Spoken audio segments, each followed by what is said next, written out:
রঘুনাথগঞ্জে এক চাঞ্চল্যকর ঘটনায় আদালতের নির্দেশে কবর থেকে এক তরুণীর দেহ উত্তোলন করা হয়েছে। মর্মান্তিক এই ঘটনাটি ঘটেছে মুর্শিদাবাদের রঘুনাথগঞ্জ থানার অন্তর্গত তেঘড়ি হাজিপাড়া এলাকায়। মৃত তরুণীর নাম ঈশা শেখ। তার আকস্মিক মৃত্যু ঘিরে পরিবার এবং স্থানীয় মহলে প্রশ্ন উঠেছিল। এই ঘটনার জেরে একটি উচ্চ আদালত ও জঙ্গিপুর আদালতে শরণাপন্ন হয় সংশ্লিষ্ট পক্ষ। দীর্ঘ আইনি প্রক্রিয়ার পর গত 24শে আগস্ট সকালে আদালত এই দেহ উত্তোলনের নির্দেশ দেয়। এই বিশেষ দিনে ভোর থেকেই কবরস্থান এলাকা জুড়ে কড়া নিরাপত্তার ব্যবস্থা নেওয়া হয়, মোতায়েন করা হয় বিশাল পুলিশ বাহিনী। তাদের কড়া পাহারায় কবরস্থান চত্বর ঘিরে ফেলা হয়। একই সাথে স্বাস্থ্য দপ্তরের পক্ষ থেকে একজন অভিজ্ঞ চিকিৎসকও উপস্থিত ছিলেন।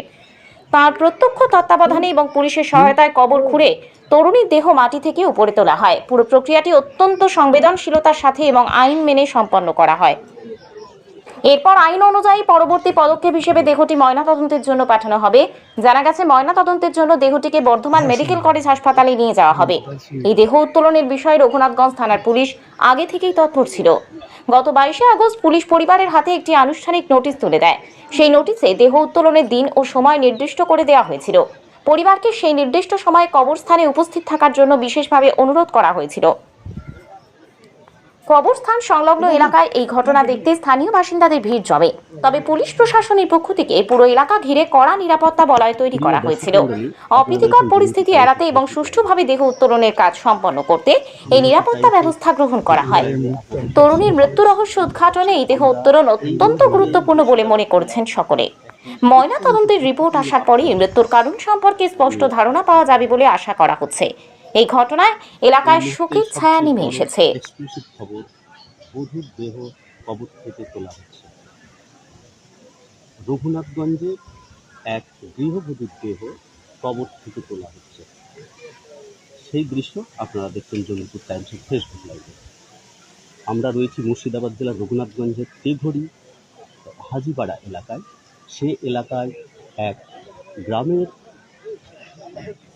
কবরস্থান থেকে এক বধূর দেহ তোলা হচ্ছে।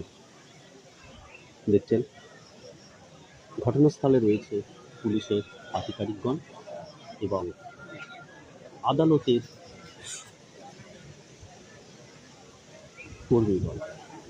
এই সকলের উপস্থিতিতে আজকে সকাল থেকে এক বধূর মৃত্যুর 3.5 মাস পর কবর থেকে তার দেহ তোলা হচ্ছে। দেখছেন এই মুহূর্তে কবর খোঁড়ার কাজ চলছে। কর্মীরা যথারীতি কবর থেকে মাটি সরাচ্ছেন। আমরা এই মুহূর্তে ক্যামেরায় আপনাদের যতটা সম্ভব দেখানোর চেষ্টা করছি। কয়েকজন কর্মী দেখতে পাচ্ছি কবর থেকে অন্তত 3 থেকে 4 জন কর্মী মাটি সরানোর কাজ করছেন। ঘটনাস্থলে উপস্থিত রয়েছেন পুলিশ কর্মীরা, আদালতের কর্মীরা এবং অগণিত সাধারণ মানুষ। এই দৃশ্য দেখতে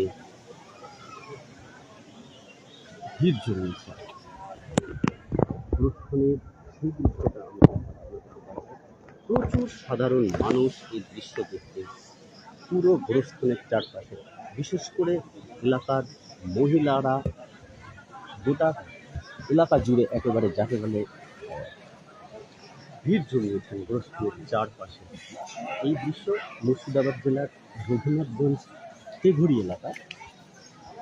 এইখানে এক গৃহবধূর মৃত্যুর 3.5 মাস পর তার মৃত্যু তোলা হচ্ছে। আপনারা রয়েছেন জঙ্গিপুর টাইমসের ফেসবুক লাইভে।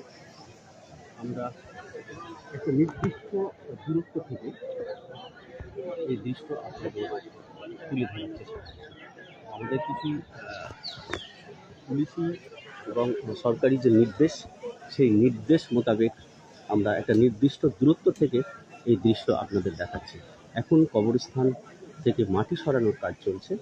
ঘটনাস্থলে রয়েছেন জঙ্গিপুর পুলিশ জেলার জঙ্গিপুরের এসডিপিও প্রবীর মণ্ডল, রঘুনাথগঞ্জ থানার আইসি সন্দীপ চট্টরাজ এবং সঙ্গে অন্যান্য পুলিশ কর্মীরা রয়েছেন। জঙ্গিপুর এসিজেএম আদালতের বিচারক এবং অধীনস্থ অফিসাররা রয়েছেন। আপনারা দেখছেন এই সেই মুর্শিদাবাদের রঘুনাথগঞ্জের তেঘড়ি হাজিপাড়া এলাকার কবরস্থান, যেখানে মৃত্যুর পর মুসলিম সম্প্রদায়ের মানুষ তাকে সমাধিস্থ করে, এখানে কবর দেওয়া হয়।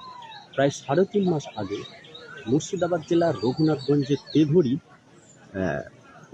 এক বধূ, তার বিয়ে হয়েছিল পার্শ্ববর্তী এলাকায় মোহাম্মদপুরে।